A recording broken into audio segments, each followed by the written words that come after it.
প্রিয় ছাত্রছাত্রীরা কেমন আছো? তোমরা কেমন আছো? নিশ্চয়ই মহামারী কালে বাড়িতে অবশ্যই ভালো আছো আল্লাহর রহমতে, এবং স্বাস্থ্য নিয়ম কানুনগুলো মেনে চলবা, দরকার ছাড়া ঘরের বাইরে যাবে না। আসো আমরা এখন একটু পড়ালেখার দিকে মনোযোগ দেই। আমরা আজকে এখন বিজ্ঞানটা পড়াবো, চতুর্থ অধ্যায় উদ্ভিদের বাহ্যিক বৈশিষ্ট্য।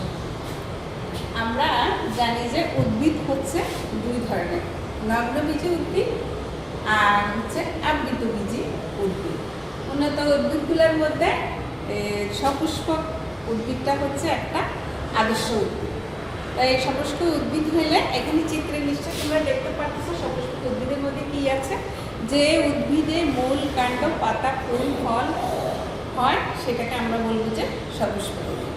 তাহলে এবং এখন আমরা সেই সপুষ্পক উদ্ভিদ সম্পর্কে আমাদের একটু বর্ণনা দিচ্ছি। সপুষ্পক উদ্ভিদ সম্পর্কে এখন আমরা বলবো যে উদ্ভিদের মূলের উপরে যে অংশগুলো থাকে সেই অংশটার নাম হচ্ছে মাটির উপরে যে অংশটা থাকে সেটাকে বলা হয় বিটব অংশ।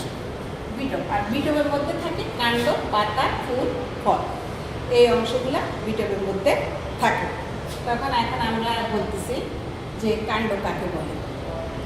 কাণ্ড হচ্ছে উদ্ভিদের মাটির নিচের থেকে মূল ছাড়া উপরে যে অংশটা উঠে সেটাই হচ্ছে কাণ্ড। কাণ্ড গাছের ভার বহন করে, শাখা প্রশাখা, ফুল ফল এগুলার ভার বহন করে কাণ্ড। আর পাতাটা হচ্ছে পাতার মধ্যে, পাতা হচ্ছে সবুজ রঙের যে অংশটা থাকে চ্যাপ্টা, সেই অংশটা হচ্ছে গাছের পাতা। পাতার মধ্যে, সবুজ পাতার মধ্যে ক্লোরোফিল নামে এক ধরনের একটা পদার্থ থাকে। সেই পদার্থের সাহায্যে সূর্যালোকের মাধ্যমে পাতা গাছের জন্য খাদ্য তৈরি করে। ঠিক আছে, এরপরে আমরা দেখব যে ফুল। গাছের মধ্যে একটা সপুষ্পক উদ্ভিদের গাছের মধ্যে ছোট ছোট কতগুলা, যেমন সরিষা ফুলের কথা বলছি, এখানে সরিষা গাছের কথা বলছি। সরিষা গাছের মধ্যে হলুদ হলুদ কতগুলো ছোট ছোট অংশ দেখা যায়, সেই অংশগুলো হইল ফুল। ফুলটা দেখতে গাছ সুন্দর দেখা যায়। ফুলের পরে আসছে ফল। ফলটা হচ্ছে গাছের ফুলগুলা যখন ঝরে পড়ে যায় তার অবশিষ্ট যে অংশটা থাকে সেই অংশটাই পরবর্তীতে ফলে পরিণত। আচ্ছা, এরপরে আমরা দেখব যে মূল। মূলটা হচ্ছে কি? মূল হচ্ছে গাছের নিচে, মাটির নিচে যে অংশটা থাকে সেটা হচ্ছে মূল। আমরা ওই গাছের নিচের অংশটাই হচ্ছে মূল। মূল আমরা সবসময় জানি যে মূলটা মাটির নিচে থাকে, হ্যাঁ, কিন্তু আবার কোনো কোনো দেখা যায় উদ্ভিদের মধ্যে দেখা যায় মূল অনেক সময় মাটির উপরেও থাকে। মূলটা হচ্ছে মূলের মাধ্যমে গাছ খাদ্য রস শোষণ করে এবং রস শোষণ করে সেটা সারা উদ্ভিদের মধ্যে সরবরাহ করে। তাহলে আমরা কি দেখলাম? একটা সপুষ্পক উদ্ভিদের মধ্যে কি থাকে? মূল, কাণ্ড, পাতা, ফুল এবং ফল। তাহলে আমরা কি শিখলাম আজকে? সপুষ্পক উদ্ভিদের মধ্যে মূল, কাণ্ড, পাতা, ফুল, ফল থাকে।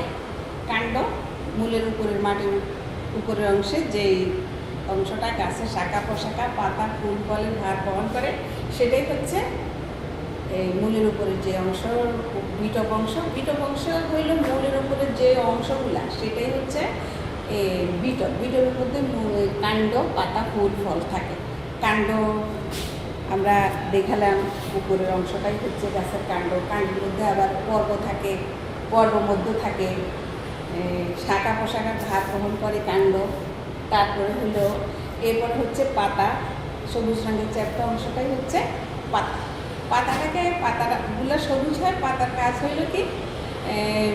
সবুজ পাতা দিয়ে ক্লোরোফিল নামক একটা উপাদান থাকে, ওইটা দিয়ে পাতা গাছের জন্য খাদ্য তৈরি করে।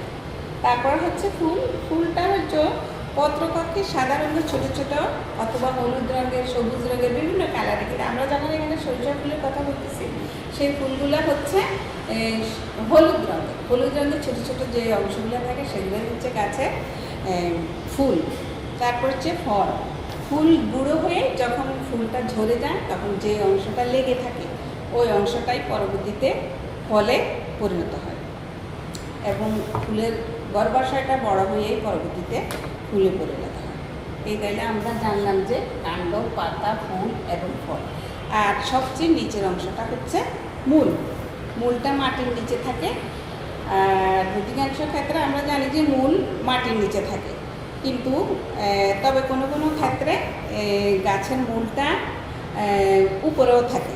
যেমন আদা, হলুদ, পেঁয়াজ এগুলা মূল শিকড়ের মাধ্যমে মাটির থেকে রস শোষণ করে এবং সারা উদ্ভিদের মধ্যে সেটা সরবরাহ করে। তাহলে আমরা কি দেখলাম আজকে চতুর্থ অধ্যায়ে উদ্ভিদের মধ্যে আমরা দেখলাম যে উদ্ভিদের প্রকারভেদ দেখলাম। একটা আদর্শ উদ্ভিদ হচ্ছে সপুষ্পক উদ্ভিদ, এবং সেই সপুষ্পক উদ্ভিদের বিভিন্ন অংশগুলোর বর্ণনা আমরা দিলাম।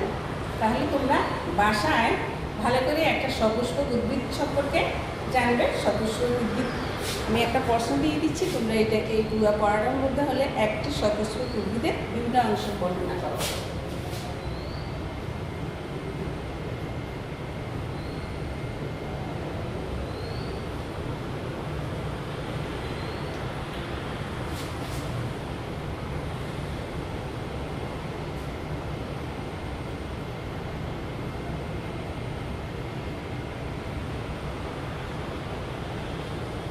একটি সপুষ্পক উদ্ভিদের বিভিন্ন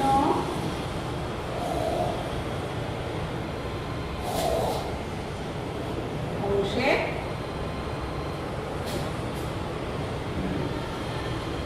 বর্ণনা। এইটা তোমাদের আগামী দিনের পরের কাজ থাকবে। তাহলে বাসা ঠিক মতো পড়াশোনা করবে, নিজের স্বাস্থ্য যত্ন নিবে। ঠিক আছে, থ্যাংক ইউ। আজকের জন্য শেষ।